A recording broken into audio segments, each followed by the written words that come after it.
దేవుని ఘనమైన నామానికి వందనాలు చెల్లిస్తున్నాం. మరొకసారి ఉదయకాలపు శుభములు మీకు అందరికీ తెలియజేస్తున్నాను. 10 నిమిషములు దేవుని యొక్క మాటలను మనము విందాం. చిన్న ప్రార్థన చేసుకొని దేవుని యొక్క మాటలను మనము వినుటకు సిద్ధపడదాం. ప్రేమ నమ్మకము కలిగిన మా యేసు క్రీస్తు ప్రభువా, పరిశుద్ధుడా, మీ ఉన్నతమైన నామానికి వందనాలు, స్తుతులు, స్తోత్రములు చెల్లిస్తున్నాం. ఈ ఉదయకాల సమయంలో మరొకసారి మిమ్మల్ని ఆరాధించుటకు, మిమ్మల్ని స్తుతించుటకు, మిమ్మల్ని మహిమపరచుటకు మీ పరిశుద్ధ సన్నిధికి వచ్చి ఉండగా దయతో కనికరించి మీ మాటలను మాకు వినిపించమని యేసు నామములో అడుగుతున్నాను తండ్రి, ఆమేన్. దేవుని ఘనమైన నామానికి వందనాలు చెల్లిస్తున్నాం. 10 నిమిషములు దేవుని యొక్క వాక్యాన్ని మనము ధ్యానించుకుందాం. నేటి దైవ ధ్యానాంశము, నాకు అపనమ్మకము ఉండకుండా సహాయము చేయి. నాకు అపనమ్మకము ఉండకుండా సహాయం చేయము అనే అంశమును మనము మాట్లాడుకుందాం. ఇక్కడ ఈ మాటలు మాట్లాడుతున్నప్పుడు మనకు చక్కటి పరిశుద్ధ గ్రంథంలో యేసు క్రీస్తు ప్రభుల వారు చెప్పిన మాటలు మనకు జ్ఞాపకం వస్తూ ఉంటున్నాయి. విశ్వాసము, అవిశ్వాసము, నమ్మకము, అపనమ్మకము అనే ఈ విషయములను మనము 10 నిమిషములు పరిశీలన చేసుకుందాం. మార్కు సువార్త 9వ అధ్యాయము 23వ వచనాన్ని మనము చూస్తే చక్కటి మాట మన జ్ఞాపకం వస్తుంది. అందుకు యేసు, నమ్ముట నీవలనైతే నమ్మువానికి సమస్తము సాధ్యమే అని వారితో చెప్పాను. వెంటనే ఆ చిన్నవాని తండ్రి, నమ్ముచున్నాను, నాకు అపనమ్మకముండకుండా సహాయము చేయమని బిగ్గరగా చెప్పాను. యేసు క్రీస్తు ప్రభుల వారు ఇక్కడ ఒక వ్యక్తితో మాట్లాడుతూ ఉన్నాడు. ఒక శ్రమలతో లేదా బాధలో ఉన్న వ్యక్తి, ఒక ఇబ్బందిలో ఉన్న వ్యక్తి సహాయము కొరకు యేసు ప్రభు యొద్దకు ఒక వ్యక్తి వచ్చినట్టుగా, తన కుమారుని కొరకు, కుమారుని ఆరోగ్య సంరక్షణ కొరకు ఆ వ్యక్తి యేసు ప్రభుల దగ్గరికి వచ్చినట్టుగా మనం చూస్తున్నాం.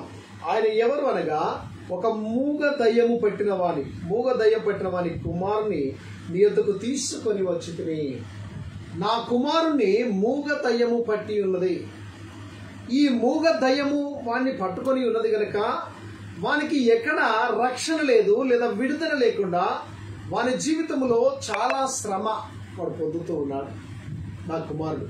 గనక నీ వలనైతే అని యేసు ప్రభు వారి యొద్ద ఒక సంశయముతో కూడిన ఒక ప్రశ్నను అతడు వేస్తూ ఉన్నాడు.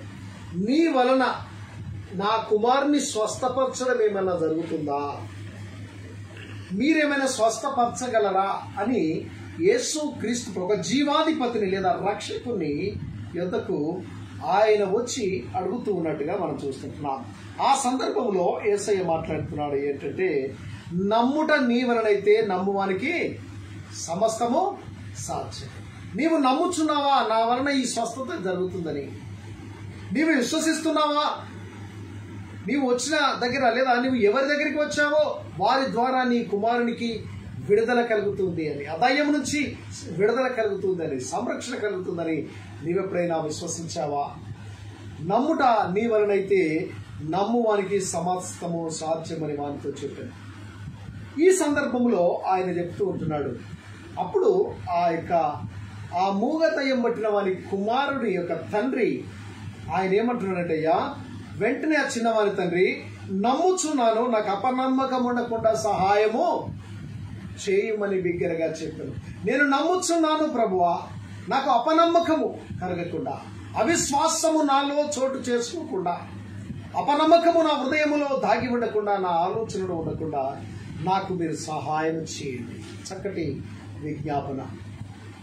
ఇక్కడ నమ్మాలి, దేవుని యొక్క మాటలను నమ్మాలి అంటే ఆ నమ్మకము కలిగించుటకు ఉన్న ఆ విశ్వాసం లేదా అపనమ్మకము నాకు కలగకుండా సహాయము చేయాలి. అది దేవుడు మాత్రమే సహాయం చేయగలడు.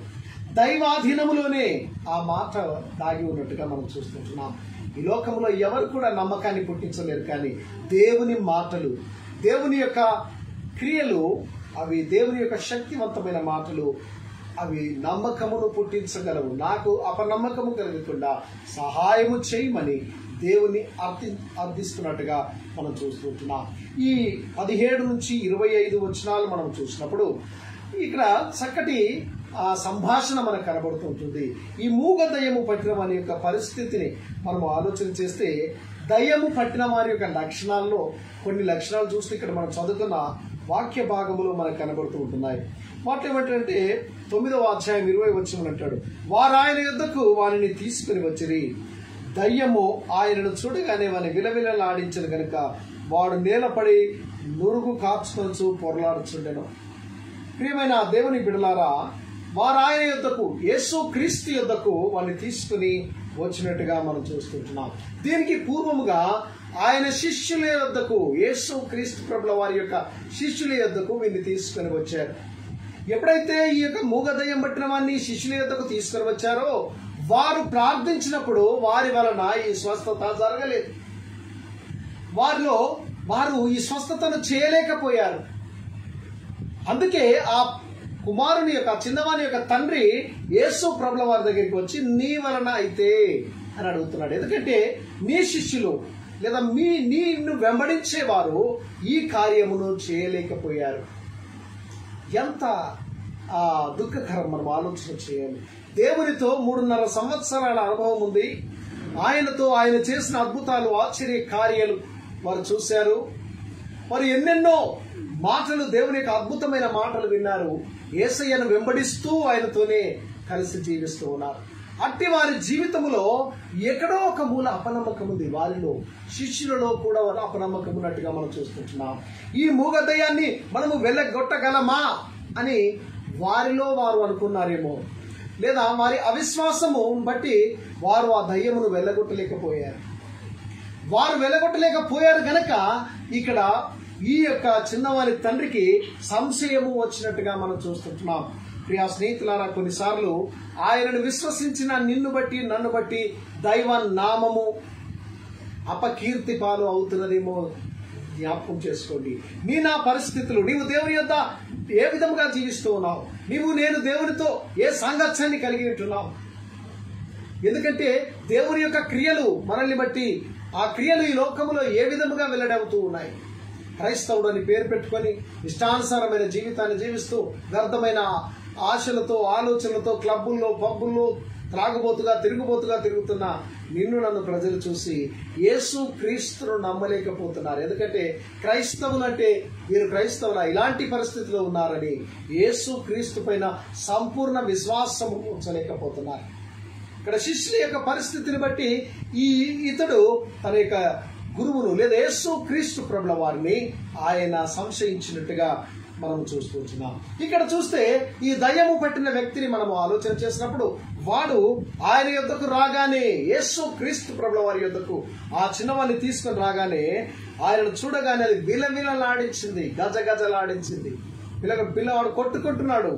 చేప పిల్ల ఏ విధంగా అయితే ఆ సముద్రంలో నుంచి లేదా నదిలో నుంచి బయటికి, చెరువులో నుండి బయటికి తీసుకుని వస్తామో, అది ఆ ఒడ్డు పైన వేసినప్పుడు ఏ విధముగానైతే కొట్టుకుంటుందో ఆ విధముగా ఈ పిల్లవాడు కొట్టుకుంటున్నట్టుగా మనం చూస్తుంటున్నాం.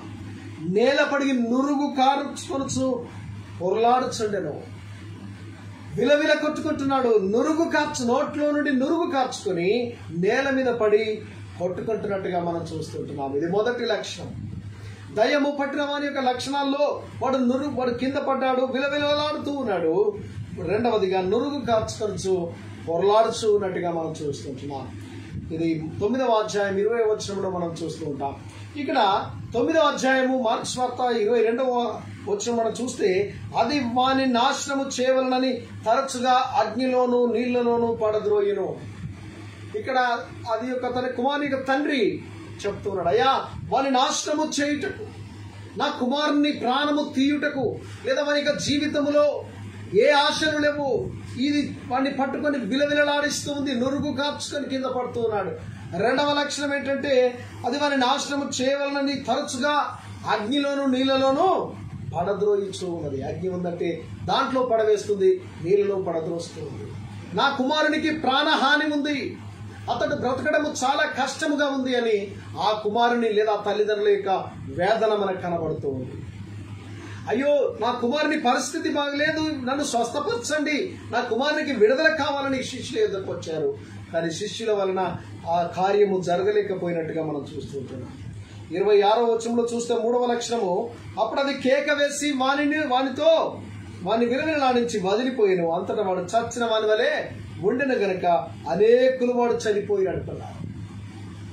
యేసు క్రీస్తు ప్రభు వారి యుద్ధకు రాగానే అది విలువలాడించి వదిలి పారిపోయినట్టుగా మనం చూస్తుంటున్నాం. వాడిని వదిలిపోయాను, అంతటా వాడు చచ్చిన వాని వలె ఉండిన గనుక అనేకులు వాడు చనిపోయి అంటున్నాడు. ఈ 2 లక్షణాలు ఉన్నప్పుడు ఆ 3 లక్షణాలతో వాడు చనిపోయిన స్థితిలో పడి ఉన్నట్టుగా మనం చూస్తుంటున్నాం. ఈ మనిషి యేసయ్య శక్తిని శంకించాడు. ఒకవేళ యేసు శిష్యులు చేయకపోతే ఆయన కూడా చేయలేడేమో అనే సంశయం అతనిలో వచ్చినట్టుగా మనం చూస్తుంటున్నాం. యేసు శక్తిని, బలమును, అధికారమును గురించి పొరపాటుగా ఆయన అంచనా వేసుకున్నాడు.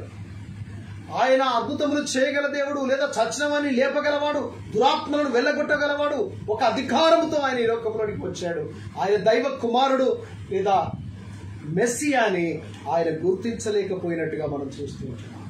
ప్రియ స్నేహితులారా, నీవు నేను యేసు ఎవరో ఆయనను గుర్తెరిగే స్థితిలో ఉన్నామా? యేసయ్య ఎందుకు వచ్చాడో ఈ లోకానికి నీవు ఎప్పుడైనా గుర్తించావా?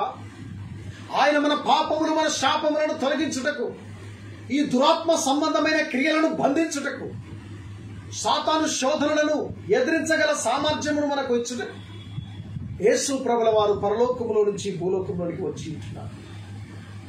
ఆయన సమాజంలో ఉన్న ఈ యొక్క అవినీతిని, అక్రమాన్ని తొలగించడానికి, సాతాను శక్తుల చేత పీడింపబడుతున్నారు విడుదలనిచ్చుటకు ఆయన ఈ లోకంలోనికి వచ్చినాడని గుర్తెరిగే స్థితిలో ఉండాలి. కానీ ఇంకను ఆయన వలన ఆయన ఎవరో, అసలు క్రీస్తు ఎవరు అని ప్రశ్నించే పరిస్థితిలో నీవు నేను జీవిస్తున్నామేమో ఒకసారి ఆలోచన చేసుకోండి. 23వ వచనం అంటాడు, దేవుడు పనిచేయడానికి మార్గము తెరిచేది మన నమ్మకమేనని ఇక్కడ మనం జ్ఞాపకం చేసుకోవాలి. ఇక్కడ స్వస్థత జరగాలి అంటే నమ్మకం ఉండాలి. నమ్మకము లేకుండా ఏ పని చేయలేము. నమ్మకము లేకుండా ఏ కార్యము చేయలేము. నమ్మకము లేకుండా ఎవరిని మన పనిలో పెట్టుకోలేము. ఏదైనా ఇంటి పనిలో కానీ లేదా ఆఫీస్లో కానీ ఎవరినైనా మనం పెట్టుకునేటప్పుడు వీడు నమ్మకస్తుడా కాదా అని మనం ఆలోచన చేస్తాం. అతని మీద నమ్మకం ఉంచినప్పుడు మాత్రమే అతనికి సర్వస్వాన్ని మనము అప్పగిస్తూ ఉంటాం. ఇక్కడ క్రీస్తు యేసును నీవు నమ్మి ఉంటే, ఆయన నా కొరకు నీ కొరకు పరలోకములో నుండి భూలోకమునికి వచ్చాడని, ఆయన సర్వశక్తి గల దేవుడని నీవు నమ్మి ఉంటే ఆయనకు నీ ప్రాణము, ఆత్మను, సమస్తాన్ని ఆయనకు అప్పగించు. నీ హృదయము దేవునికి ఇవ్వు. దేవుడు నీ హృదయంలో గొప్ప కార్యము చేయబోతున్నాడు. ఇక్కడ దేవుని బిడ్డారా, ఇక్కడ మనం చూసినప్పుడు అందుకు యేసు ఇక్కడ నమ్మకము, అతనిలో నమ్మకము కలిగితేనే నేను అద్భుతం చేయగలుగుతాను. లేదా అపనమ్మకము ఆయన పని చేయకుండా అది అడ్డగిస్తుందని మరొక చోట మనం చూస్తూ ఉంటాం. అపనమ్మకము ఉంటే అక్కడ అద్భుతము జరగదు. అపనమ్మకం ఉన్న చోట స్వస్థతలు ఉండవు. అపనమ్మకం ఉన్న చోట ఆశీర్వాదములు ఉండవని దేవుడు సెలవిస్తున్నట్టుగా మనం చూస్తున్నాం. అందుకే మార్కు సువార్తలో 6వ అధ్యాయము 4-5 వచనాలు చూసినప్పుడు చక్కటి మాట మనకు కనబడుతూ ఉంటుంది. అందుకు యేసు ప్రవక్త తన దేశములోను బంధువుల్లోనూ తన ఇంటి వారిలోను తప్ప మరి ఎక్కడనూ ఘనహీనుడు కాడని చెప్పాను. ఒక ప్రవక్త యేసు క్రీస్తు ప్రభువు వారు చెప్తూ ఉంటున్నాడు. ఒక ప్రవక్త లేదా ఒక బోధకుడు తన ఇంటి వారి, తన యొక్క బంధువుల యొద్దను కానీ, తన స్నేహితుల యొద్ద, తన ఇంటి దేశములు, తన దేశంలో తన బంధువులలోనూ తన ఇంటి వారిలోనూ తప్ప ఎక్కడనూ ఘనహీనుడు కాడు. ఎందుకంటే ఆయన చూస్తారు, ఒక ప్రవక్త, ఈయన గొప్పవాడు, ఈయన అద్భుతములు చేయగలవాడు, ఆశ్చర్య కార్యములు చేయగల యేసు క్రీస్తు ప్రభును వారు విశ్వసించకపోవడానికి ఒక కారణం ఏంటంటే ఆయన వడ్లవాని కుమారుడు కాడా? వారి తల్లిదండ్రులు యోసేపు మరియమ్మలు కాదా? వారి సహోదరులు యాకోబు, వారి సహోదరులు భరతో ఉన్నవారు కాదా అని అక్కడ ప్రజలు వారిలో ఒక అపనమ్మకం వచ్చింది. వీడు ఫలాని వాళ్ళ కుమారుడు కదా, వీడు ఎలా ఇక్కడికి ఇంత పాండిత్యం ఎలా వచ్చింది, ఎలా అయినా ఈ కార్యం చేయగలడు అని వారిలో ఒక సందేహం, ఒక సంశయము వారిలో బయలుదేరింది కనుక వారు ఆయన యందు విశ్వాసం ఉంచలేకపోయారు. ఫలాని వాడి గురించి నాకు బాగా తెలుసు అండి, వాళ్ళ తల్లిదండ్రులు చాలా తెలుసు అంటారు. అనగా అందుకే ఆయన ఏమంటున్నాడంటే, ఒక ప్రవక్త తన స్వదేశములో తన బంధువు యొద్ద తన ఇంటి వారిలోనూ తప్ప మరి ఎక్కడను ఘనహీనుడు కాడు. ఆయన ఎంత బలవంతుడైనను ఎంత జ్ఞానవంతుడైనను వీరి యొద్ద జ్ఞానహీనుడిగానే లేదా ఘనహీనుడిగానే ఉంటాడని యేసు ప్రభుల వారు తన్ను గూర్చి తాను అక్కడ మాట్లాడినట్టుగా మనం చూస్తూ ఉంటున్నాం. 9వ అధ్యాయం 5వ వచనంలో చూస్తే, అందువలన కొద్దిమంది ఇక్కడ కోపం మీద అతని మీద కోపపడినట్టుగా చేతులుంచి వారిని స్వస్థపరచడం తప్ప మరి ఏ అద్భుతము ఆయన అక్కడ చేయజాలకపోయాను. ఆయన వారి అవిశ్వాసములకు ఆశ్చర్యపడినట్టుగా మనం చూస్తున్నాం. 5వ వచనంలో మనం చూస్తాం. 6వ అధ్యాయం 5వ వచనం, అక్కడ కొద్దిమంది మీదనే చేతులుంచి, అక్కడ యొద్దకు అనేకులు వచ్చారు, చాలా మంది వచ్చారు, నానావిధ రోగములతో నానావిధ వ్యాధులతో బాధలతో యేసు ప్రభులే వారి యొద్దకు వచ్చారు. కానీ ఆ వచ్చిన వారు అంటున్నారు, ఈయన పలాని వారి కుమారుడు, యోసేపు మరియమ్మల కుమారుడు కాడా. వారిలో అవిశ్వాసం ఉంది గనక ఆయన ఆ చోట తన స్వదేశములో స్వప్రాంతములో అధికముగా అద్భుతములు చేయలేకపోయాడు. కొంతమందిని, కొన్ని రోగములు మాత్రమే నయమైనాయి, కొంతమందిని మాత్రమే ఆయన స్వస్థపరచగలిగినాడు.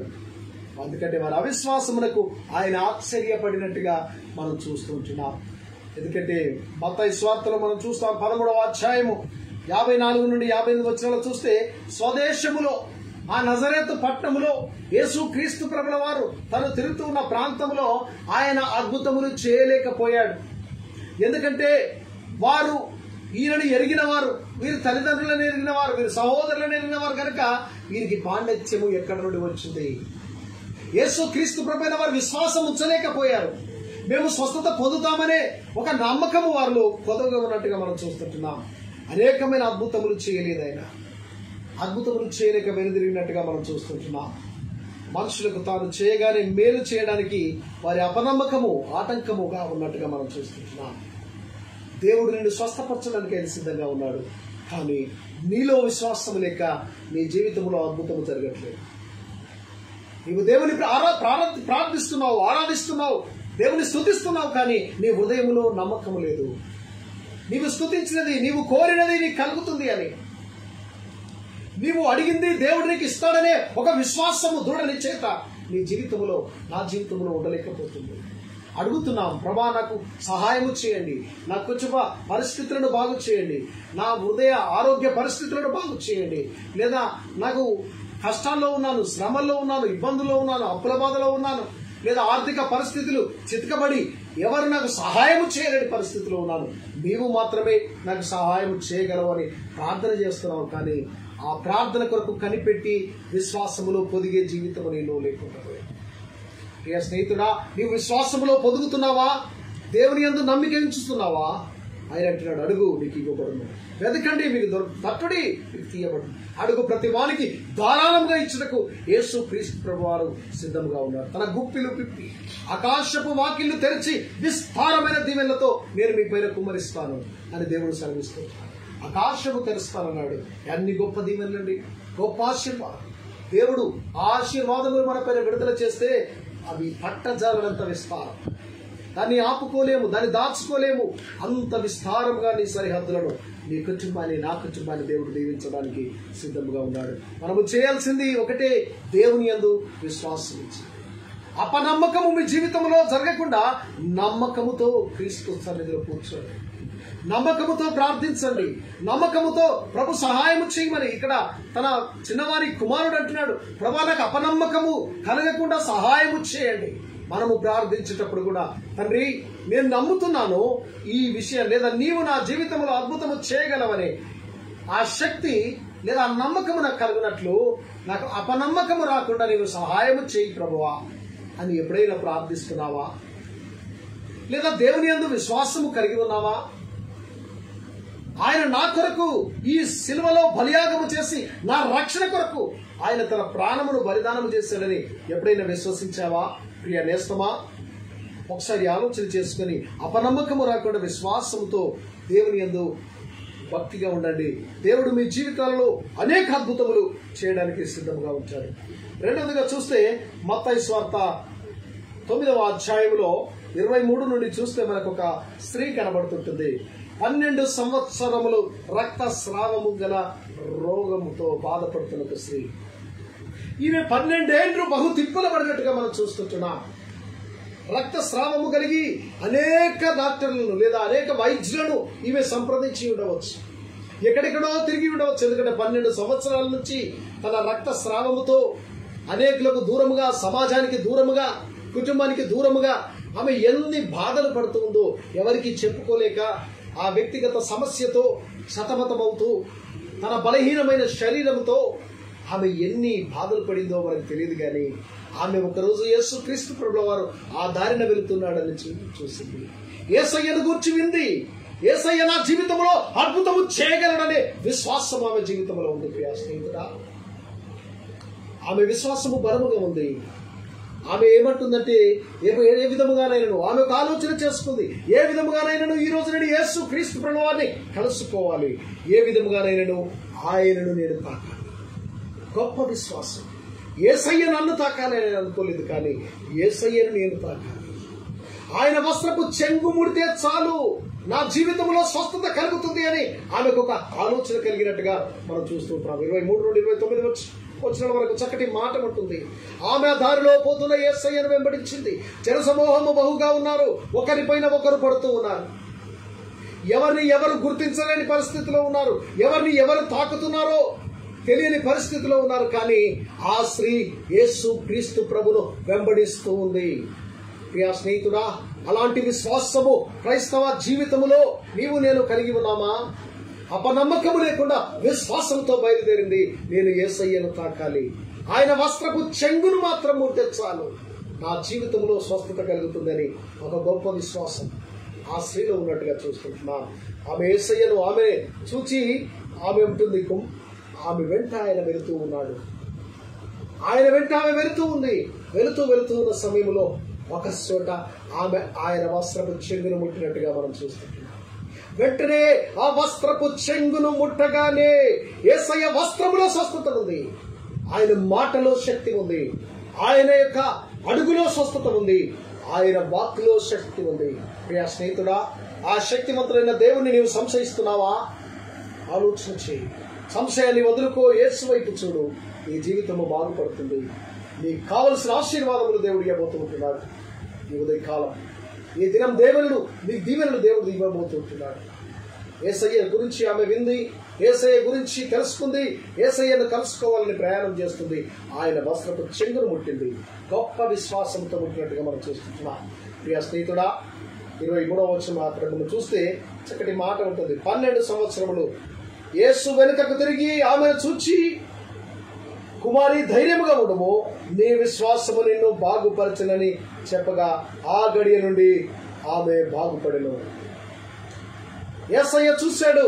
అక్కడ ఇంకొక స్వార్థికుడు ఏమంటాడంటే, లూకా స్వార్త అక్కడ మనకు కనబడుతూ ఉంటుంది.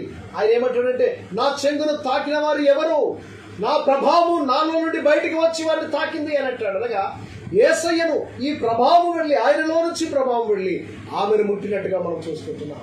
ఆయనలో నుండి శక్తి బయలుదేరి ఆ ముట్టిన స్త్రీ యొక్క రోగము స్వస్థపరచబడింది. ఎంత గొప్ప విశ్వాసం! విశ్వాసముతో వచ్చింది ఆ స్త్రీ, విశ్వాసముతో పుట్టింది. అపనమ్మకము లేకుండా ఆమె ఆరోగ్యమును కాపాడుకోగలిగింది. ఇక్కడ మత్తయి సువార్తలో ఏమంటాడంటే, వెంటనే ఆమె వైపు చూచి వెనకకు తిరిగాడు. కుమారి ధైర్యంగా ఉండము, నీ విశ్వాసము నిన్ను బాగుపరచునని చెప్పగా ఆ గడియలోనే ఆమె రక్తస్రావము ఆగిపోయినట్టుగా మనం చూస్తున్నాం. ప్రియ స్నేహితుడా, ఎంత గొప్ప విశ్వాసం! యేసయ్య ముట్టాలని కాదు, యేసయ్య ప్రార్థన చేస్తే స్వస్థత కలుగుతుంది అని నమ్మకం కాదు. ఈమెమనుకుంటే నేను యేసయ్యను ముడితే చాలు. ఎంత గొప్ప విశ్వాసం! నీవు విశ్వాసంతో ప్రభు సన్నిధిలో అద్భుతములు కావాలి, ఆశ్చర్యకారి కావాలి, ఈ రోజుల్లో అనేకులు దురాత్మల చేత విడుదల పొందాలి అని స్వస్థతల కొరకు ఎక్కడెక్కడో తిరుగుతూ ఉన్నారు. స్వస్థత ఆరాధన కొరకని ఎవరెవరినో తాకుతూ ఉన్నారు. ఎవరెవరో గురువుల దగ్గరికి, అయ్యగారుల దగ్గరికి వెళుతూ ఉన్నారు. స్వస్థత ఆరాధనలు అంటే కూడికల్లో వెళ్ళి ప్రతి చోట ఎక్కడెక్కడో తిరుగుతున్నావు. కానీ నీ జీవితంలో మార్పు లేకుండా, కూటములకు వెళ్ళడం చాలా మంచిదే, కానీ మన జీవితంలో నమ్మకం లేకుండా, మన బ్రతుకులో విశ్వాసం లేకుండా నీవు ఎక్కడికి వెళ్ళినను నీ పరిస్థితి అంతే. ఎక్కడ వేసిన గొంగడి అక్కడే ఉంటుంది. ఎందుకంటే అద్భుతమైన జీవితంలో జరగదు. ఎందుకంటే అపనమ్మకము నీలో ఉంది. నీవు నమ్మకముతో యేసు క్రీస్తు ప్రభుల వారిని నీ ఇంట్లో కూర్చొని ప్రార్థన చేయి, దేవుడు నిన్ను బాగు చేస్తాడు. ఈ స్త్రీ నీ యేసయ్య చేయి పెట్టి ప్రార్థించలేదు, లేదా ఆమెను స్వస్థపరచలేదు, ఆమె ఆయన దగ్గరికి వచ్చి గోజాడలేదు, కానీ ఆమెలో విశ్వాసం ఉంది. నేను నా దేవుడైన ప్రభువును తాకితే చాలు, ఆయన వస్త్రపు చెంగు తాకితే చాలు, నేను బాగుపడతాను. ఇది గొప్ప విశ్వాసం. అట్టి విశ్వాసము ఆయన నమ్ముకున్న ప్రజలుగా మనకుండాలని మనం చూస్తున్నాం. 29 వచ్చినట్టు వారు నమ్ముచున్నాము ప్రభువా. ఇద్దరు గుడ్డివారు ఆయన దగ్గరికి వచ్చారు. దావీదు కుమారుడా మమ్మల్ని కరుణించుమని ప్రార్థన చేస్తున్నట్టుగా ఈ మత్తయి సువార్త 9వ అధ్యాయం 29వ వచనంలో మనం చూస్తూ ఉంటాం. ఆ గుడ్డివారు వచ్చి మాకు ప్రభా దావీదు కుమారుడా, ఈ గుడ్డితనముల నుంచి, ఈ అంధత్వముల నుంచి మాకు విడుదల కలగజేయమని యేసు క్రీస్తు ప్రభుల వారిని వారు కేకలు వేస్తూ గోజాడుతూ ఉన్నట్టుగా మనం చూస్తున్నాం. అప్పుడు యేసు ప్రభుల వారు వారిని యొక్క ప్రశ్న వేసినట్టుగా మనం చూస్తాం. 29వ వచనంలో వారు నమ్ముచున్నాము ప్రభువా అని ఆయనతో చెప్పి, అప్పుడు ఆయన వారి కన్నులు ముట్టి మీ నమ్మిక చొప్పున మీకు కలుగునుగాక అని చెప్పినంతలో వారి కన్నులు తెరవబడిన. నీవు నేను స్వస్థపరచగలనని నమ్ముచున్నారా? మీ జీవితంలో అద్భుతములు చేయగలననే విశ్వాసము మీ జీవితంలో ఉందా అని యేసయ్య ఆ గుడ్డి వారిని ఇరువురిని అడిగినప్పుడు వారు అంటున్నారు, నమ్ముచున్నాము ప్రభువా. దావీదు కుమారుడా, నీవు స్వస్థపరచగల సమర్థుడవు, నీ ద్వారానే మా జీవితములు, మా కన్నులు తెరవబడతాయనే ఒక గొప్ప విశ్వాసం మాలో ఉంది. వారు యేసయ్యను విన్నారు, యేసయ్య గురించి తెలుసుకున్నారు. ఆ గుడ్డి వారు ఆ మార్గంలో వెళుతున్న యేసయ్యను కలుసుకోవాలనుకున్నారు, యేసయ్యకు మొరపెట్టాలనుకున్నారు. వారు మొరపెట్టారు, ఆ మొర దేవుడు విన్నాడు.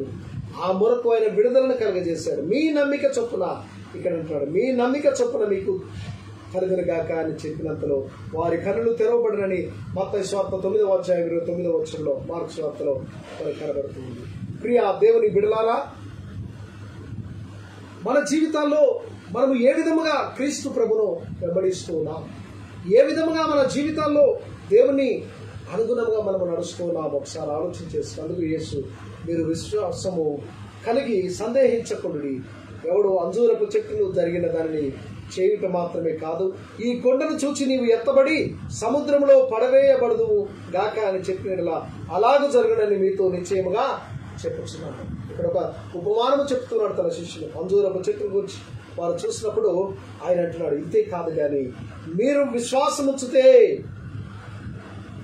అంజూరపు చెట్టు జరిగిన దానిని చేయుట మాత్రమే కాదు, ఈ కొండను చూచి మీరు సందేహింపక, అందుకే మీరు విశ్వాసము కలిగి సందేహింపకుండా ఈ అంజూరపు చెట్టునకు జరిగిన దానిని చేయుట మాత్రమే కాదు, ఈ కొండను చూచి నీవు ఎత్తబడి సముద్రంలో పడవేయబడదు గాక అని చెప్పిన అలాగూ జరగనని మీతో నిశ్చయముగా చెప్పుచున్నాను. శిష్యులను విశ్వాసములో దృఢపరుస్తూ ఉన్నాడు, బలపరుస్తూ ఉన్నాడు. ఇంకా ఎందుకు మీరు అవిశ్వాసంతో ఉంటున్నారు? ఎందుకు అల్ప విశ్వాసము కలిగి ఉంటున్నారు? నిన్నటి దినం చెప్పుకున్నాం మనం. అల్ప విశ్వాసులారా, సముద్రంలో వారు ప్రయాణము చేస్తూ ఉన్నప్పుడు, సముద్ర ప్రయాణంలో ఆటుపోటులతో వర్షము, గాలి వర్షము వారికి ఎదురైనప్పుడు వారు అంటున్నారు, అయ్యో ప్రభా మేము నశించిపోతున్నామని యేసు ప్రభును లేపుతున్నట్టుగా మనం చూస్తున్నాం.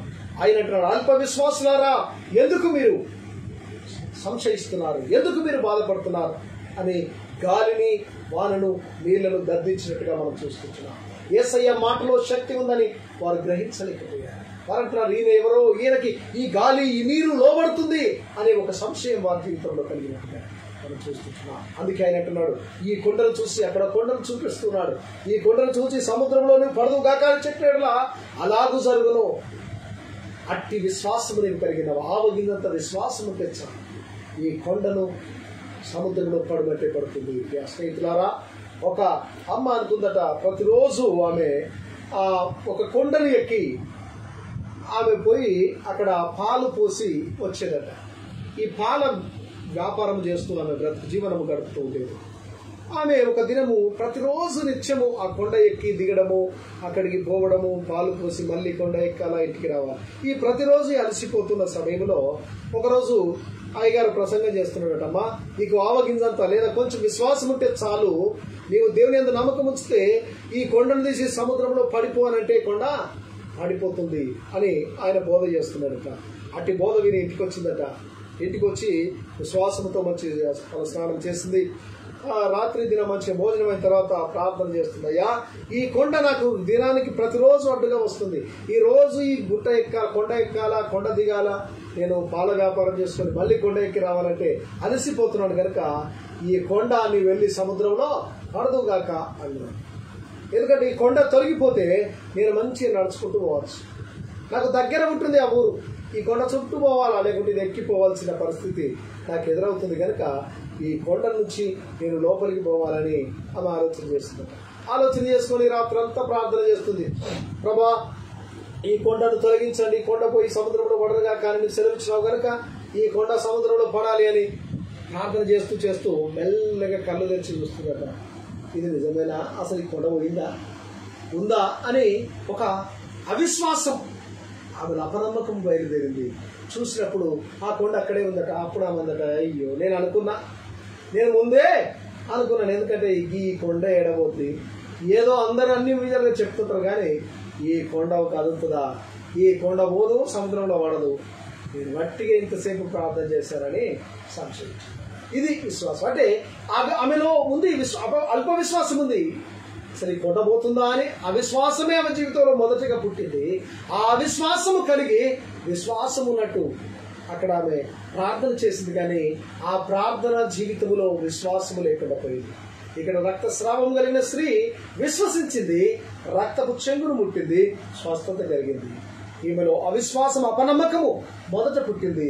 ఆ అపనమ్మకము వలన ఆమె కార్యములు చేయలేకపోయింది. ప్రియ స్నేహితుడా, నీవు నేను ఏ విధంగా ఎటువంటి స్థితిలో ఉన్నాం? దేవునితో కలిసి ఆయనతో సాంగత్యం కలిగిన బిడ్డలుగా మనం ఉంటున్నామా? క్రీస్తులో విశ్వసించే వారిగా ఉంటున్నావా? యేసు క్రీస్తు ప్రభువారు అంటాడు, లాజరు చనిపోయి 4 దినములు అతను సమాధిలో ఉంచబడినప్పుడు మరి ఎదుట అంటున్నాడు, అందుకు నువ్వు నమ్ముచున్నావా పునరుద్ధానమందు, లేదా ఆయన చనిపోయిన వాడు బ్రతుకుతాడు అని నీకు విశ్వాసం ఉందా అని యేసు ప్రభువారు అడిగినప్పుడు మాట్లాడుతుందయ్యా, నాకు విశ్వాసం ఉంది, నేను నమ్ముచున్నాను, పునరుద్ధానములో నా సహోదరుడు లేస్తారని ఒక విశ్వాసం. అందుకే అంటాడు, నమ్ముట నీ వలనైతే నమ్ము వారికి సమస్తము సాక్ష్యం. ప్రియా స్నేహితుడా, యోహాను సువార్త 11వ అధ్యాయం 40వ వచనంలో అంటాడు, అందుకు యేసు, నీవు నమ్మిన ఎడల దేవుని మహిమను చూతువని నేను నీతో చెప్పలేదా అని ఆమెతో అన్నాడు. నీవు నమ్మితే చాలు దేవుని మహిమను చూస్తాం. దేవుని మహిమను చూడాలి అంటే ఆయన ఎదురు విశ్వాసము కలిగిన జీవితం కలిగి ఉంటాం.